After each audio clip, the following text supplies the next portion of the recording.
Hi, my name is Harlan. I'm from Chicago originally. I moved to LA about a year ago, and this is my studio where I've been making art for the past year. Yeah, so I mean, a lot of these ones are watercolor portraits, and they're like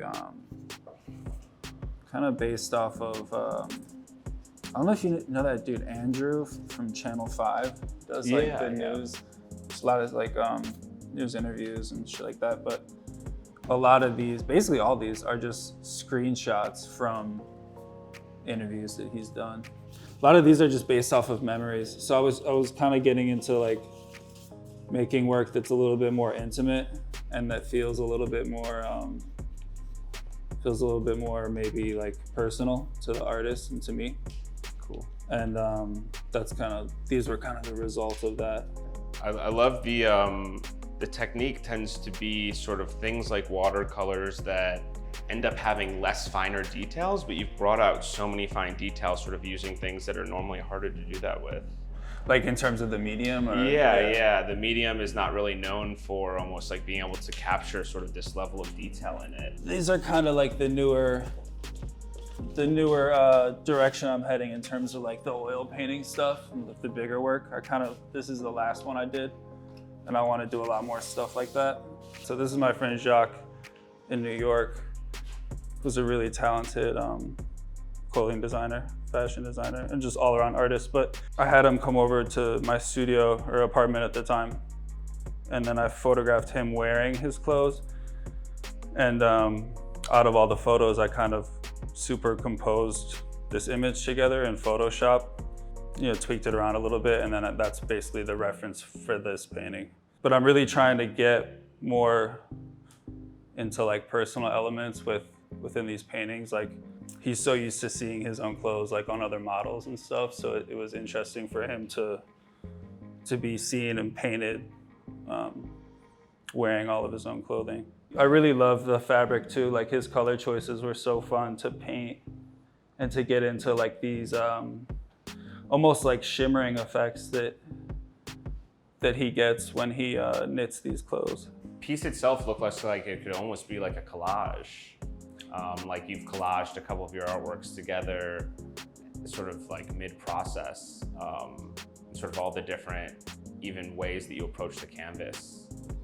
It's super cool, like especially with this one, like holy shit. Yeah. Like all the different cutouts and added components of like string and like, wow. Yeah. There's a lot going on. It's almost like a sculpture too. Thank you. Yeah, that's kind of what I'm trying to push, like more sculptural and like sewing and combining these mediums and things like that. Yeah, and like even just starting to paint more fabric and being so like, I guess, attracted to the textures and the contrast and materials going on, that really kind of like led me to dissect the canvas and kind of get more into sewing and thinking about the canvas as a fabric as well. Like even this, like I'm trying to stiffen this out, so I'm spraying like a hardening spray on here because I really want to get it so it's like 3-dimensional basically. Yeah, I want to start incorporating this into the paintings as well. Like just even like in areas of the background and stuff, like tufting some of those areas. But it's tricky because with the tufting, you have to like, the material that you work on is very specific. It has to be like, I don't know, like this cloth that has holes in it that you can puncture. It's a little bit like meditative because it's so like repetitive that it almost feels like you're like meditating in a way. It's kind of calming. Yeah, so you work from the back and then the other side is what comes out. Yeah, so you kind of just thread it almost like you would like a sewing machine.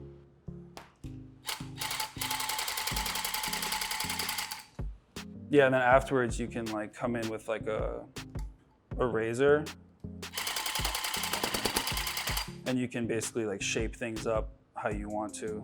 You can adjust the what's called the pile height on here, so you can bring this needle out farther or closer and it'll affect the length of the yarn that comes out on the other side.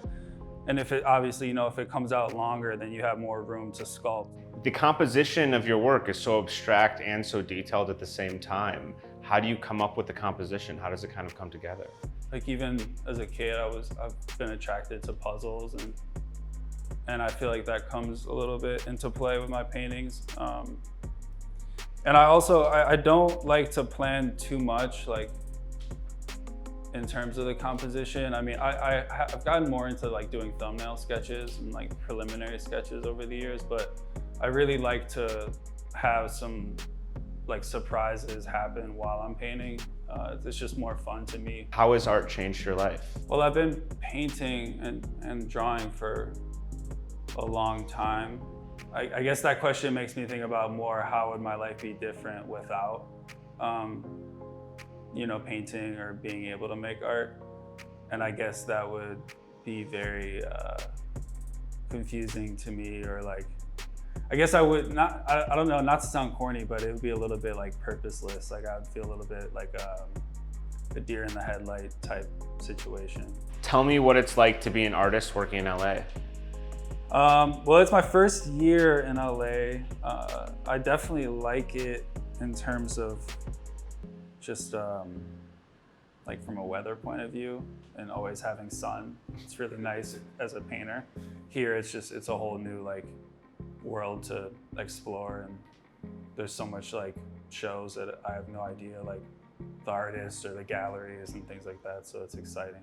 What does it feel like to make figurative art and just like painting other people, and like why are you drawn to that, and why is it important to be representing individuals and not just shapes? For me, like it comes with a little bit of like responsibility, or I don't know if pressure is the word, but when I paint people, I want to make sure that they're not only satisfied with the outcome of how they're represented, but they like it, and like they want to, it's something that they would hang in their home. Like the main goal when I'm painting people is to like represent them how they would want to be represented to the world. And when I make the paintings, I don't necessarily have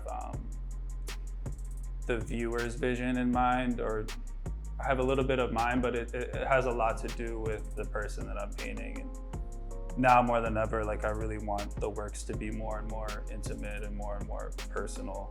And I definitely want to give a shout out to my friend Mikey Coleman, who he's about to start painting here with me too. So I think it's really cool. I'm very, very drawn to figurative art. That's why I love your work so much. I think there are amazing statements here, and like so many variety of sort of things you've discovered through painting these stories. So being able to come capture that and be here with you feels like a blessing to me. So thank you so much for having us. Oh, thank you. I appreciate you stopping by.